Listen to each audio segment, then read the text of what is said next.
Kangen water. Price of a gallon of gasoline? Lots of people are. And yet, bottled water costs even more. People pay extra for bottled because they think it's better. Better tasting, better for you, certainly better than tap. But is it? We ran some tests to find out. I love doing that because often it shows that you're paying for something that's too good to be true.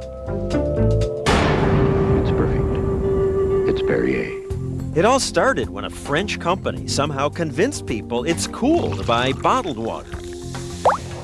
How does Evian make you feel? Today, Evian surpassed Perrier in sales, and now it's the chic French water of choice. Why? It costs about $5 a gallon. Why do people pay so much for something you can get for free? Now, many people say they buy bottled waters because they taste better. I drink Dasani. It tastes good. It tastes crisp, like natural. Lots of people told us tap water isn't as good. I think tap water kind of tastes like sewer. That's what people say, but is it true? We ran a test. We offered people New York City tap water and 5 other bottled water, some of them expensive. Could people tell the difference when they didn't know what they were drinking? We'll get to our test results in a moment, but first, the other reason many people buy bottled water is that they claim it's safer. I drink tap water home, but I'm the only one who's brave enough to do so. Your family's afraid to drink tap water? Yes. What are they afraid of? Germs. Germs? At Earth Day celebrations, we heard a lot about how tap water is unhealthy. Me, as a parent, I feel more comfortable giving her bottled water. I drink Poland Spring, and that water is clean. It looks clean. It tastes clean, and it's like It's clean. Yeah. It's clean. Bottled water, we were told, is cleaner, safer, healthier. Another of nature's gifts you can use to do something healthy. We took 5 bottles of national brands of bottled water and a sample of tap water from this drinking fountain in the middle of New York City and sent them to microbiologist Aaron Margolin to test for the bacteria that can make you sick, like E. coli. What did he find? There was actually no difference between the New York City tap water and the bottled waters that we evaluated. No significant difference or no difference? No difference whatsoever. Many scientists have run tests like that, and they consistently find tap water is as good for you as waters that cost 500 times more. Even Dr. Stephen Edberg, the person the Bottled Water Association told us to talk to, agreed. Bottled water is no better for you. Maybe the taste difference justifies spending more money? I can definitely taste the difference between like a Fiji water and an Evian and a Poland Spring. Big selling Dasani, Aquafina, and 25% of all bottled water sold is just reprocessed tap water from cities around the country. One of Aquafina's sources is the Detroit River. At least the big selling French water does come from France. This brings us back to our taste test. The bottled waters we chose were the expensive Evian, Iceland Spring, which comes all the way from Iceland, Poland Spring, Aquafina, the best seller, American Fair, which is Kmart's discount brand, and that ordinary tap water from that city fountain. Now, many who did take the test were bottled water drinkers. They pay for it, they say, because tap water just doesn't taste as good. Regular tap water tastes flat. Yeah. Yeah, there's no flavor to it. It tastes like fluoride, or just, it doesn't taste fresh. We asked people to rate the waters bad, average, or great. Lots of people said one of the waters was bad. Second one's pretty bad. Was that one tap water? Actually, no. Tap water tested pretty well. Even people like this man and this woman who said they don't like it, liked it. Number 3 is New York tap water. You put down number 3 was great. That's New York tap water. Okay. Now, ours was just one unscientific test, but lots of blind tests, like this one done by Good Morning America, keep finding that the winner is... All right, here we go. Tap water. Tap water. Now, New York tap water may taste better than the water you get where you live. Not all towns' tap water is equally good, and the pipes in your house can affect taste. But come on, New York's the biggest city in America. Our water has to flow through ancient pipes from reservoirs that are sometimes 100 miles away. Yet it still wins taste tests. Great.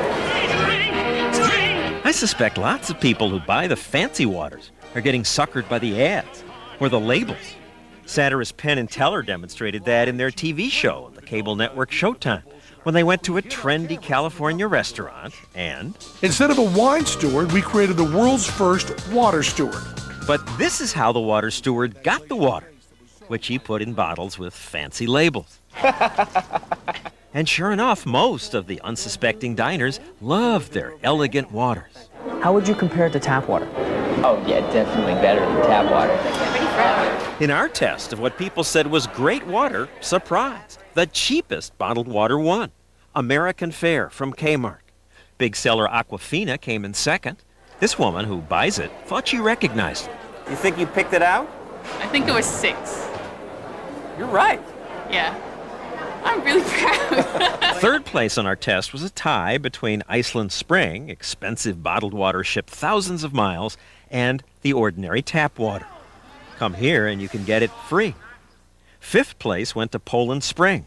And in last place, by far, with almost half the testers saying it tasted bad, was the most expensive water, the fancy French stuff, Evian. How's that go? Yeah, that's nasty. Evian had no comment.